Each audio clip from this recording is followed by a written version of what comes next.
Hormuz blockade could deepen world's worst energy crisis and risk a dangerous misstep.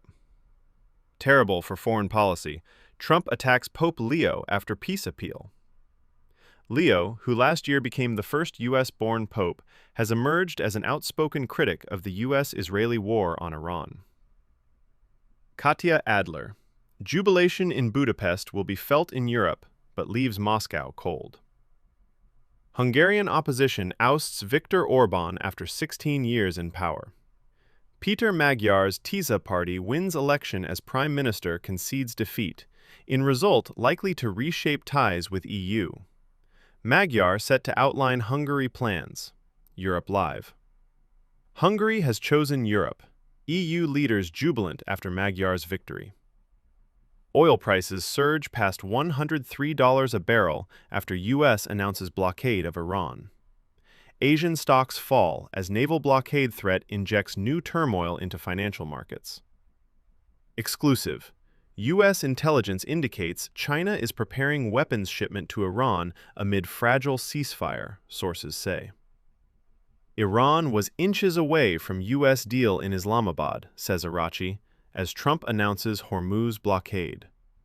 Iran's finance minister's statement comes after the U.S. Central Command announced that American forces will begin implementing a blockade on all maritime traffic entering and exiting Iranian ports at 10 a.m. Eastern Time on the 13th of April.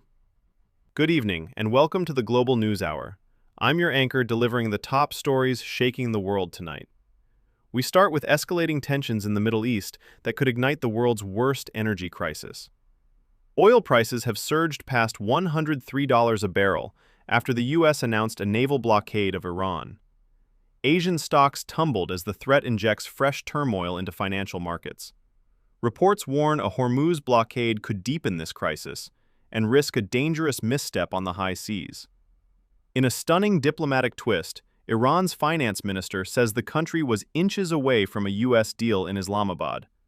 That claim comes just as U.S. Central Command confirms American forces will enforce a blockade on all maritime traffic to and from Iranian ports, starting 10 a.m. Eastern tomorrow. Adding fuel to the fire, exclusive U.S. intelligence reveals China is preparing a weapons shipment to Iran amid a fragile ceasefire. Sources say Beijing's move could upend the balance in this powder keg region. Shifting to Europe, jubilation in Budapest is rippling across the continent, but leaving Moscow cold. In a seismic political earthquake, Hungary's opposition has ousted Viktor Orbán after 16 years in power. Peter Magyar's Tisza party claimed victory, with the prime minister conceding defeat. EU leaders are ecstatic. Hungary has chosen Europe. Magyar is set to outline bold new plans that could reshape Hungary's ties with Brussels and beyond. And in a fiery clash of worlds, former President Trump has slammed Pope Leo, calling his peace appeal terrible for foreign policy. The U.S.-born pontiff, an outspoken critic of the U.S.-Israeli war on Iran, urged de-escalation, drawing sharp rebuke from Trump. These stories are unfolding fast. Stay with us for live updates, expert analysis, and what it all means for you. Coming up, the market fallout. This is the Global News Hour, your window to the world.